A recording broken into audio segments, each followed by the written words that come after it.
Oke, selamat pagi. Selamat berjumpa kembali di channel saya ini. Pada kesempatan kali ini kita akan belajar tentang bahasa Indonesia yang ada di tema 3, subtema ketiga. Jangan lupa untuk menyaksikan video ini sampai akhir agar kalian dapat memahami dan mengerti materi ini dengan baik. Yuk kita mulai saja.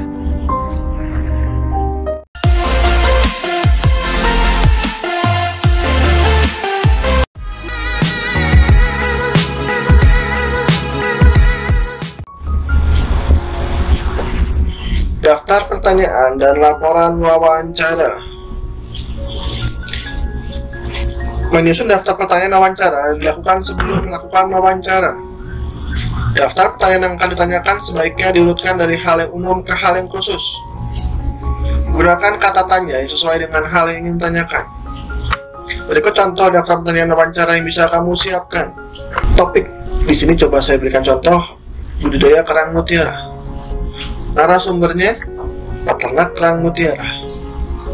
Daftar pertanyaan. 1. Sudah berapa lama Bapak membudidayakan kerang mutiara? 2. Apa saja yang perlu diperhatikan saat melakukan budidaya kerang mutiara? 3. Bagaimana proses untuk memanen kerang mutiara? Setelah membuat daftar pertanyaan, ajukan pertanyaan kepada narasumber secara berurutan, dimulai dari tahap pembukaan, inti, dan penutup. Tahap pembukaan. Pewawancara harus memperkenalkan diri. Tahap inti. Pewawancara mengajukan pertanyaan sesuai dengan daftar pertanyaan yang telah disiapkan. Tahap penutup. Pewawancara yang akan menutup wawancara harus memberikan kesan yang baik dan menyenangkan, seperti mengucapkan terima kasih kepada narasumber.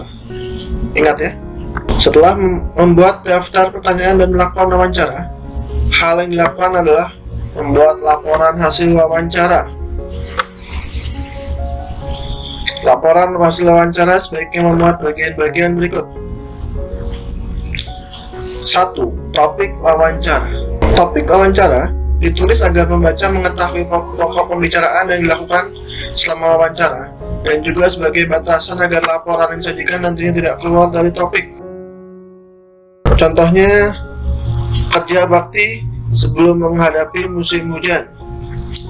Artinya, hal-hal yang akan dibicarakan adalah tentang kegiatan kerja bakti, tujuannya apa, lalu orang-orangnya siapa, dan dampaknya apa. Narasumber ditulis agar pembaca mengetahui siapa yang memberikan informasi terkait topik wawancara. Contohnya adalah orang yang akan dijadikan narasumber untuk kegiatan kerja bakti tersebut, antara lain Pak RT, Pak RW, petugas dinas kebersihan, petugas kebersihan lingkungan, atau beberapa masyarakat yang sudah lama tinggal di situ. 3. Pewawancara. Pewawancara ditulis agar pembaca mengetahui siapa yang melakukan kegiatan wawancara terhadap narasumber. 4. Waktu dan tempat. Waktu dan tempat ditulis agar membaca mengetahui kapan dan di mana kegiatan wawancara dilakukan. Contoh, kegiatan kerja bakti dilakukan pada hari Minggu tanggal 17 Juli tahun 2020. Hasil wawancara. Hasil wawancara ditulis agar membaca mengetahui isi pembicaraan yang dilakukan dengan narasumber selama kegiatan wawancara. Hasil wawancara baik ditulis dengan kosakata baku dan kalimat efektif agar membaca mudah memahami isi laporan. Kesimpulan ditulis agar membaca mengetahui gagasan akhir dari kegiatan wawancara. Artinya hal-hal yang dapat diutarakan setelah kegiatan wawancara berakhir. Kesimpulan sebaiknya tulis dalam bentuk paragraf. Kesimpulan hasil wawancara merupakan keseluruhan isi wawancara yang telah kamu lakukan. Kesimpulan tulis dalam bentuk paragraf secara singkat dan jelas. Hasil wawancara sebaiknya dipastikan kebenarannya dengan cara meminta tanggapan atau saran dari orang lain, misalnya teman. Orang yang memberikan tanggapan sebaiknya bersikap jujur. Langkah-langkah menulis kesimpulan hasil wawancara. 1. Tulis jawaban secara rinci dan jelas sesuai pertanyaan. 2. Baca dan pahami kembali jawaban narasumber. 3. Lakukan pengelompokan jawaban yang mengandung inti topik wawancara. 4. Tentukan ide pokok yang mengandung topik wawancara. 5. Tentukan kalimat utama yang menjadi inti pembahasan wawancara. Tentukan kalimat penjelas yang mendukung inti topik berdasarkan jawaban narasumber. Gunakan kalimat efektif agar kesimpulan tidak terlalu panjang dan bertele-tele. Gunakan bahasa baku sesuai kaidah agar mudah dipahami. Presentasi laporan hasil wawancara.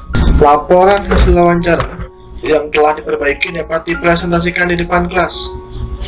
Presentasi merupakan penyampaian hasil wawancara secara lisan. Tujuan mempresentasikan laporan hasil wawancara adalah membagi informasi kepada orang lain tentang wawancara yang telah kita lakukan. Mempresentasikan laporan hasil wawancara dengan baik berarti menyampaikan isi laporan secara rinci dan jujur. Presentasi yang baik sebaiknya dilakukan dengan cara berikut: membuka presentasi dengan ucapan salam, memperkenalkan diri dan menjelaskan maksud dan tujuan melakukan presentasi menggunakan bahasa yang santun, menyampaikan laporan hasil wawancara sebaik mungkin, menyampaikan materi atau hasil wawancara dengan jelas dan rinci. Cara menyampaikan boleh seperti bercerita. Hasil wawancara disampaikan secara komunikatif atau menggunakan bahasa yang mudah dipahami. Saat menyampaikan laporan, sesekali perhatikanlah orang lain yang menyimak.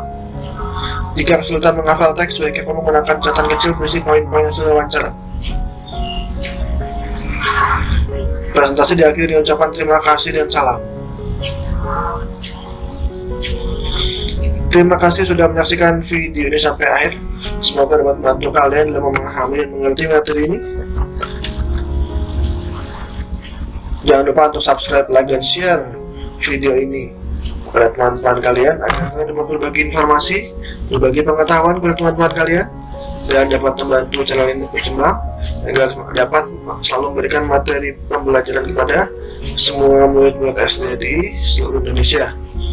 Kita akan berjumpa kembali di pembelajaran berikutnya yang akan mempelajari tentang bahasa Indonesia yang ada tema 4 subtema ke-1. Jangan lupa untuk selalu menjaga kesehatan, rajin berolahraga, dan sampai jumpa di video berikutnya.